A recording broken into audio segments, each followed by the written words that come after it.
আসসালামু আলাইকুম সুপ্রিয় শিক্ষার্থী, কেমন আছো সবাই? আশা করি ভালো আছো ইনশাআল্লাহ। সো ভিডিওর থাম্বনেল দেখে তোমরা বুঝতে পারছো আজ আমরা কি নিয়ে আলোচনা করব।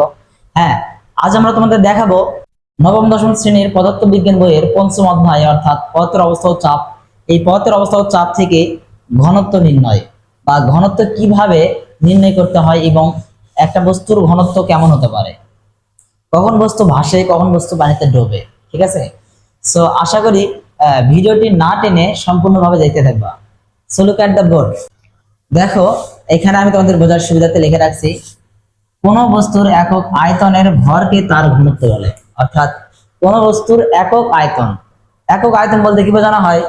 একটা বস্তু যেই পরিমাণ জায়গা দখল করে সেই পরিমাণ জায়গাটুকুকে বলা হচ্ছে এই বস্তুর একক আয়তন। এই একক আয়তনটা হতে পারে সেন্টিমিটারে, হতে পারে মিলিমিটারে, হতে পারে কিলোমিটারে, হতে পারে মিটারে, এটসেট্রা।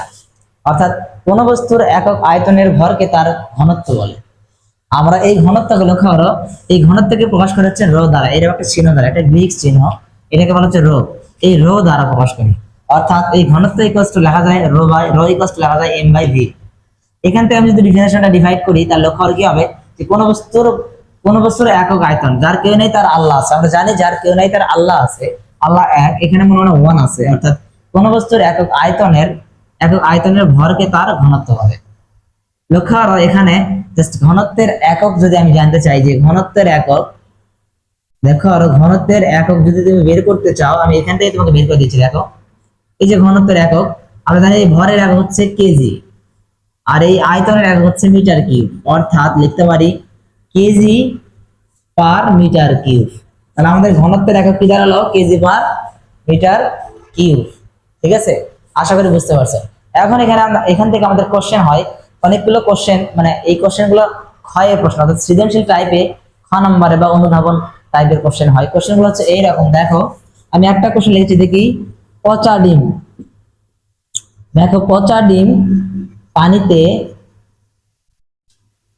ভাসে, কিন্তু ভালো ডিম পানিতে ডোবে কেন? এবং লক্ষ্য করো আমাদের এখানে হতে পারে যে পচা ডিম পানিতে ভাসে, ভালো ডিম ডোবে কেন? তেল পানিতে ভাসে কেন? আবার আমি বলতে পারি দেখো,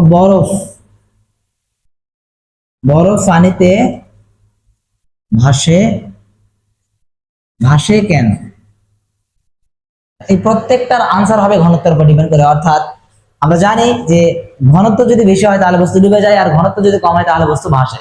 অর্থাৎ আমি তোমাদের এই প্রশ্নটা একটু সলভ করে দিচ্ছি যে পচা ডিম পানিতে ভাসে কিন্তু ভালো ডিম পানিতে ডুবে। কারণ আমরা জানি পচা ডিমের ঘনত্ব পানির ঘনত্বের তুলনায় কম এবং ভালো ডিমের ঘনত্ব পানির ঘনত্বের তুলনায় বেশি। অর্থাৎ যার ঘনত্ব বেশি সে ডুবে যায়, আর যার ঘনত্ব কম সে ভাসে। আশা করি বুঝতে পারছো। আজকের ক্লাস এই পর্যন্তই, দেখা হবে অন্য কোনো ক্লাসে। সে পর্যন্ত ভালো থেকো, সুস্থ থেকো। ধন্যবাদ সবাইকে। আসসালামু আলাইকুম।